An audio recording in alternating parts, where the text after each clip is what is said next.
Hi అండి. నమస్తే. ఎలా ఉన్నారు అందరూ? సమ్మర్ వచ్చేసింది. శివరాత్రి అయిపోయింది. ఎండలేమో రోజు రోజుకి పెరిగిపోతున్నాయి కదా! ఇంకా దానికోసం అయితే లెమన్ స్క్వాష్‌లు, మనకి మజ్జిగలోకి పౌడర్‌లు, మసాలా పౌడర్ ఉంటుంది కదా! అలాంటివి అవన్నీ కూడా ఇంకిప్పటి నుంచి రెడీ చేసి పెట్టుకున్నామంటే మనకి అప్పుడు చేసుకోవడానికి ఈజీగా ఉంటుంది. ఆ ఎండకేందంటే మనకి వంట చేయాలంటేనే చిరాకొస్తుంది. ఇంక అవన్నీ చేయాలంటే అసలు ఓపిక ఉండదు. బయట కూల్ డ్రింక్స్ తాగడం కంటే గమ్ముగుండడం మంచిది కదా! ఇప్పుడైతే పొద్దున వాకింగ్‌కెళ్ళి వస్తా వస్తా పుదీనా ఫ్రెష్‌గా ఉందని పుదీనా అయితే తెచ్చాను. కాకరకాయి, పుదీనా, ఇంకా అల్లము అవి తీసుకొనొచ్చాను. నిమ్మకాయలు అవి తెచ్చాను. లెమన్ స్క్వాష్ చేద్దాం అనుకున్నా అని చెప్పాను కదా! దానికోసం అయితే నిమ్మకాయలు కూడా తెచ్చాను. ఇంక ఈరోజైతే పుదీనా ఫ్రెష్‌గా ఉందని చెప్పి బాస్మతి రైస్ తోటి నేనైతే మింట్ రైస్ చేస్తున్నాను. మింట్ రైస్ అదే పుదీనా రైసు అందరికొచ్చు కానీ ఒక్కొక్కరు ఒక్కొక్కలా చేస్తారు కదా! నేను ఎలా చేస్తాననేది చూపిస్తాను చూడండి. చాలా బాగుంటుంది. ఈ పేస్ట్ మనం ఫ్రిడ్జ్‌లో పెట్టేసుకుంటే ఎప్పుడన్నా కావాలనుకున్నా ఒక 2 స్పూన్లు అన్నంలో కలిపేసుకొని పోపు పెట్టేసుకున్నా సరిపోద్ది. అందుకని పుదీనా అయితే ఎక్కువ తెచ్చుకున్నాను. అది పేస్ట్ కూడా చేసి పెట్టుకుందాము అప్పుడప్పుడు చేసుకునేదానికని. ఇప్పుడైతే కొంచెం పుదీనాతోటి అయితే ఇలాగా మింట్ రైస్ అయితే చేస్తున్నాను. చక్కగా కొంచెం ఉప్పు నీళ్ళల్లో ఆకంతా కడిగి తర్వాత దీంట్లో చిన్న అల్లం ముక్కను కూడా తురిమేసి వేసుకున్నాను. ఒక టమాటో కొంచెం వాటర్ వేసేసి మిక్సీకి మెత్తగా పట్టేసుకోవాలి. మాదైతే సూపర్ పవర్ఫుల్ మిక్సీ అండి. అంటే అసలు టమాటాలు కూడా మెదగవు, చాలా టైం పడుతుంది. మిక్సీ వేసేసి పక్కన పెట్టాను. ఇప్పుడు కొంచెం బటరు, కొద్దిగా నెయ్యి కూడా, ఇంట్లో నెయ్యి బయట బటరు కొంచెం వేసేసి మనం పులిహోరకి ఎలా వేసుకుంటాము జీడిపప్పు, వేరుశనగపప్పు, పచ్చిమిర్చి, మేము కొంచెం ఉప్పు మిరపకాయలు కూడా వేసుకుంటాము. అవి పోపు దినుసులు వేసేసి వేయించేసుకోవాలి. పులిహోరల్లోకి ఇలాగా పుదీనా రైసు వీటిల్లోకి ఉప్పు మిరపకాయలు వేస్తే మనకి మధ్యలో నంచుకోనటివి బాగుంటాయి. ఇప్పుడు ఇవి వేగిపోయాయి కదా! వీటినన్నిటిని ఇలా అన్నంలో వేసేసుకోవాలి. చాలామంది దీంట్లోనే మనకి పుదీనా పేస్ట్ ఉంటుంది కదా! అది వేసి చేస్తారు కానీ మనకి విడివిడిగా చేసుకుంటే బాగుంటుందండి. ఈ వేరుశనక్కాయలు అవి మనకి పుదీనా పేస్ట్‌లో ఉడికిపోయాయి అనుకోండి కొంచెం మెత్తగా అనిపిస్తాయి. మనం ముందుగానే వేసేసుకుంటే క్రిస్పీగా ఉంటాయి. జీడిపప్పు, వేరుశనగపప్పు మెత్తబడకుండా బాగా క్రిస్పీగా ఉంటాయి. అందుకని నేనైతే ముందే వేసేస్తాను. తర్వాత మనం మిక్సీ పట్టుకున్నాం కదా! ఈ పేస్ట్ కూడా వేసేసుకొని మంటను మీడియం టు సిమ్‌లో పెట్టుకొని బాగా కుక్ చేసుకోవాలి పచ్చి వాసన పోయేలాగా. చెప్పాను కదా! మాది సూపర్ పవర్‌ఫుల్ మిక్సీ అని. టమాటా ముక్కలు అస్సలు మెదగలేదు దాంట్లో. ఇంక సరే ఉడికిపోతాయి కదా అని అట్లాగే వేసేసాను. మామూలుగా అయితే అన్నీ మెత్తగా పేస్ట్ చేసుకోవాలి మనం. ఇక్కడ నాదొక సలహా అండి. కొత్తగా పొయ్యి గానీ, లేదంటే మిక్సీ గానీ కొనేటప్పుడు చూసేదానికి అందంగా ఉన్నాయి కదా అని తీసుకోకండి. ఓల్డ్ మోడల్సే తీసుకోండి. ఇప్పుడొచ్చే మోడల్స్ అయితే అస్సలు బాగలేవు. ఒక 4 రోజులు పనిచేస్తాయి గానీ తర్వాత అస్సలు పనిచేయటం లేదు. మాకు ఈ పొయ్యి కూడా అసలు మంట సరింగానే రాదండి. కొంచెం కొంచెం వస్తది. భలే లేట్ అయిపోతది వంట. ఈ పుదీనా పేస్ట్‌లో కొద్దిగా పసుపు, కొంచెం అంతా కలకండ పొడి వేస్తాను నేను. వేసేసి ఇదంతా బాగా ఉడికిపోవాలి మనకి. ఆ పచ్చి వాసన అంతా పోవాలి. తర్వాత దీంట్లో వేసేసుకొని కలుపుకోవాలి. ఈ పేస్ట్‌ని మనం చల్లార్చుకొని ఏదైనా గాజు సీసా గానీ దేంట్లోనే పెట్టేసుకొని ఫ్రిడ్జ్‌లో పెట్టేసుకున్నామంటే మనం ఎప్పుడైనా పుదీనా రైస్ చేసుకోవాలనుకున్నప్పుడు ఒక 2 స్పూన్లు అన్నంలో కొద్దిగా అన్నాన్ని బట్టి ఒక 2 స్పూన్లు, 3 స్పూన్లు వేసేసుకొని ఇంకా ఉప్పు, నిమ్మరసము ఇవి కూడా వేసేసుకొని పోపు పెట్టేసుకోవచ్చు. పుదీనా ఇంట్లో లేకపోయినా సరే ఈ పేస్ట్ ఉంటే చాలండి మనకి. ఇప్పుడైతే ఒక పెద్ద నిమ్మకాయ దీంట్లో పిండేస్తున్నాను. తర్వాత ఒక 2, 3 స్పూన్ల ఉప్పు చూసుకొని వేసుకోండి. నాకేదైనా కూర్చొని చేయడం అలవాటండి. పులిహోర ఇలాంటివి ఏదైనా కలపాలన్నా కూర్చొని కలుపుతాను. ఆ పొయ్యి బండ దగ్గర నిలబడి కలిపేంత కాళ్ళు నొప్పులు పుడతాయి నాకు. అందుకని కూర్చొని కలుపుతున్నాను నిదానంగా. అసలు పొయ్యి గాని కిందుంటే శుద్ధంగా కింద కూర్చొని చేసుకోవచ్చండి. చిన్న పీటేసుకొని కూర్చొని వంట చేస్తే కాళ్ళు నొప్పులు కూడా రావేమో అనిపిస్తది నాకైతే. పాత పద్ధతి ఉంది గదా! అది నచ్చుద్ది నాకు. ఈ నిలబడి చేసేవరకేందంటే ఒకటికి 4 రకాలు కాళ్ళు నొప్పులు పుడుతుంటాయి. పుదీనా రైస్ అయితే కలిపి పెట్టేశాను. ఉప్పు, నిమ్మరసం, పుదీనా పేస్ట్ వేసేసి కలుపుకోవడమే. మనం పులిహోర చేసుకుంటాం కదా! సేమ్ అంతేను. కాకపోతే కొంచెం మెథడ్ మారుద్దంతే. నేను పొద్దున పుదీనాతో పాటు అల్లం కూడా తెచ్చుకున్నాను. ఇప్పుడైతే అల్లాన్ని ఊరేసుకుంటున్నానండి. ఇంకా అదే చెప్పాను కదా! ఎండాకాలం కోసం ముందు ఏర్పాట్లనని.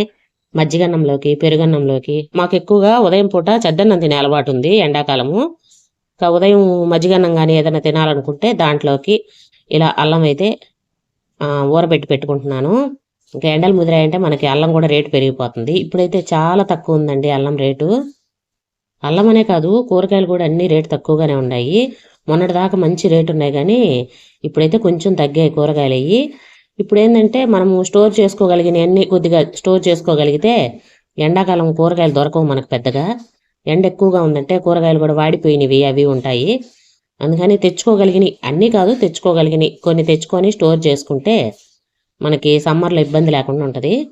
కావాలంటే చెక్కు తీయకుండా కూడా వేయచ్చు, కానీ కొంచెం నలుపు వస్తాయండి నీళ్లు. అందుకని ఇలాగా ఫోర్క్ వెనక్కి తిప్పేసి స్పూన్తో కానీ లాగేసాం అనుకోండి పైనుండి పుట్టంతా వచ్చేస్తుంది. మనం పీలర్తో తీసామంటే ఎక్కువ పోద్దండి, అల్లం కూడా వేస్ట్ అయిపోద్ది. అలా కాకుండా స్పూన్ని బ్యాక్ సైడ్ తిప్పేసి అలా గీరేసామంటే ఊరికే వచ్చేస్తుంది, పల్చగా పోద్ది పుట్టంతా. తర్వాత మనం కొంచెం పెద్ద సైజు ముక్కలే, మరీ చిన్నవి కాకుండా కొద్దిగా పెద్ద సైజు ముక్కలు కట్ చేసుకుంటున్నాను నేనైతే. మా ఇంట్లో అల్లం తింటారు బాగా. ఇలా ముక్కలుగా కట్ చేసేసుకొని ఊరబెట్టుకోవడమే. మర్చిపోయానండి, థంబ్నెయిల్లో 40+ వస్తే ప్రాబ్లమ్స్ వస్తాయని చెప్పి పెట్టాను కదా. అదేంటంటే నిన్న నెల్లూరుకి వెళ్ళానని చెప్పాను కదా, మా అక్కని చూడటానికి వెళ్ళానని చెప్పాను కదా. ఇప్పుడు 40 ఏళ్ళు దాటితేనంట లేడీస్కి ఎక్కువగా గర్భసంచి ప్రాబ్లమ్స్ వస్తున్నాయంట. తీసేయడమే, ఇంకేం లే, వాళ్ళు ఏం మాట్లాడటంలా డాక్టర్లు. మనం ప్రాబ్లం ఓవర్ బ్లీడింగ్ అవుతుంది, లేదంటే కడుపులో నొప్పి వస్తుంది, పీరియడ్స్ సరిగ్గా రావట్లేదు, ఇలాంటివి ఏవి చెప్పినా సరే ఫస్ట్ మెయిన్ డాక్టర్ మాట్లాడేది మీకు కడుపులో అదే గర్భసంచిలో గడ్డ ఉంది, తీసేయాలి. ఇదే మాట్లాడుతున్నారండి. అసలైతే నేను పోయిన రోజైతే ఎంతమంది ఇదే ఆపరేషన్లు చేయించుకొని ఉన్నారో. బటన్ ఆపరేషన్ ఉంటుంది కదా, అది చేయించేసుకున్నారు. డాక్టర్లకి ఈజీ అవుతుందని చేస్తున్నారు, లేకపోతే నిజంగా ప్రాబ్లమ్స్ వస్తున్నాయో నాకు అర్థం కావట్లేదు. కానీ బాడీలో పార్ట్ ఒంటి మీద డ్రెస్ మార్చినంత ఈజీగా తీసేస్తున్నారు. అసలు గర్భసంచి తీసేస్తే లేడీస్కి ఎంత ప్రాబ్లం అంటే, మనకి పీరియడ్స్ సరిగ్గా రాకపోతే ఎంత ప్రాబ్లమో, తీసేస్తే కూడా అంతే ప్రాబ్లం అండి. మనకి షుగర్లు, థైరాయిడ్లు, బాడీ పెయిన్స్, ఒళ్ళు రావటము, మొత్తం ప్రాబ్లమ్స్ అన్నీ వచ్చేస్తాయి. మనం ముందు నుంచి ఎన్ని జాగ్రత్తలు తీసుకున్నా, ఎన్ని డైట్లు ఫాలో అయినా ఖచ్చితంగా వస్తున్నాయండి. ఇప్పుడు 90% అందరికీ వచ్చేస్తున్నాయి. ఇంతకు ముందు వాళ్ళు 10 మందిని కన్నా సరే పిల్లలు గర్భసంచి ప్రాబ్లమ్స్ వచ్చేది లేదు. ఇప్పుడు డాక్టర్లు దగ్గరుండి డెలివరీలు చేస్తున్నా సరే, చూపించుకొని మనం స్కానింగ్లు తీయించుకొని డెలివరీలు చేయించుకుంటున్నా సరే ప్రాబ్లమ్స్ వస్తున్నాయంటే ఎక్కడ ప్రాబ్లం అర్థం కావట్లేదు. నార్మల్ డెలివరీ సిజేరియన్తో సంబంధం లేకుండా చేసేస్తున్నారండి.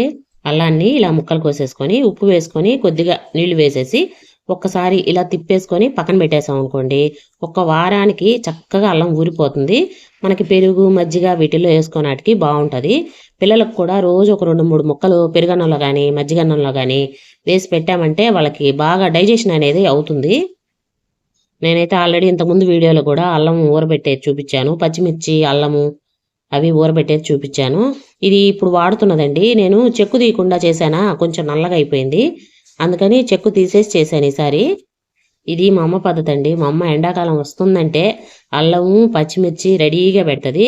ఉప్పు మిరపకాయలు, వడియాలు, పచ్చళ్ళు ఇవన్నీ బాగా రెడీ చేసి పెట్టేస్తుంది ఎండాకాలం కోసం. స్టార్టింగ్లోనే వస్తాయి మనకి ఈ చింతకాయలు, నిమ్మకాయలు ఇలాంటివన్నీ కూడా. ఇంకా ఎండాకాలం మొత్తం పనికొచ్చేటట్టు రెడీ చేసి పెట్టుకోవాలి. దండి నిమ్మకాయలు తెచ్చి పెట్టాను కదా, కడిగి ఆరబెట్టేశాను తడి లేకుండా. ఇప్పుడైతే వీటితోటైతే మనకి సమ్మర్ అంతా పనికొచ్చేటట్టు నిమ్మరసం, షర్బత్తు ఏం కావాలన్నా చేసుకోవచ్చు.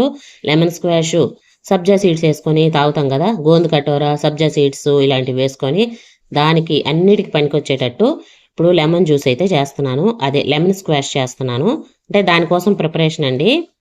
మేమైతే నిమ్మ పాకం అంటాం దీన్ని. ఏందో నేను ఫోన్లో సెర్చ్ చేస్తే లెమన్ స్క్వాష్ అని కొడితేనే వచ్చింది, ఇది నిమ్మపాకం అని కొడితే నిమ్మరసం వస్తుంది, ఉత్తి నిమ్మరసం ఉంటుంది కదా అది వస్తుంది. దీన్ని లెమన్ స్క్వాష్ అంటారంట, మేమైతే నిమ్మపాకం అంటాము. ఒక 40 రూపాయలు నిమ్మకాయలు తీసుకొచ్చుకొని రసం అయితే తీస్తున్నాను. ఇదండి గింజలు, ఇవి కూడా నిమ్మ చెక్కలు ఉంటాయి కదా, ఇవి కూడా పడేయకండి, ఇవి కూడా మనకి చాలా బాగా ఉపయోగపడతాయి. ఆల్రెడీ ఒక వీడియోలో కూడా షేర్ చేశాను. మనకి ఫ్లోర్ క్లీన్ చేసుకుంటాం కదా లిక్విడ్ లైజాల్, అలాంటివి మనం చక్కగా చేసుకోవచ్చు ఈ నిమ్మ చెక్కలతోటి. సీడ్స్ అన్నీ తీసేసి అసలు ఎంత నిమ్మరసం వచ్చిందని కొలతేసాను. 1.25 గ్లాసు వచ్చిందండి. 1 గ్లాసు 1/4 గ్లాసు వచ్చింది. దీనికి తగ్గట్టు మనం పంచదార కానీ కలకండ పొడి కానీ వేసుకోవాలి. కావాలంటే ఇలా నిమ్మరసం ఉంటుంది కదా, దీన్ని ఐస్ మౌల్డ్లో వేసేసుకొని డీప్ ఫ్రిడ్జ్లో పెట్టేసుకొని క్యూబ్స్ అయిన తర్వాత జిప్ లాక్ కవర్స్ ఉంటాయి కదా వాటిలో వేసుకొని కూడా స్టోర్ చేసుకోవచ్చు. ఇంకా దీంట్లో ఏం వేయాల్సిన పని లేదు, కొద్దిగా సాల్ట్ వేసుకొని కలుపుకొని అలా కూడా స్టోర్ చేసుకోవచ్చు. నేను నిమ్మపాకం చేస్తున్నా కాబట్టి 1 గ్లాస్కి 4 గ్లాసుల వరకు పంచదార పడుతుందండి. మనం నిమ్మరసం పిండుకున్న వెంటనే దాంట్లో 1 స్పూన్ ఉప్పు అయితే వేసేసేయాలి, లేదంటే చేదు వచ్చేస్తుంది. ఇద్దండి 1.25 గ్లాసు వచ్చింది కదా, నేను 5.5 గ్లాసులు పంచదార వేసాను. ఒక 3 గ్లాసులు వాటర్ వేసేసుకొని దీన్ని అయితే కరిగించుకోవాలి. పంచదార మొత్తం కరిగిపోవాలి మనకి.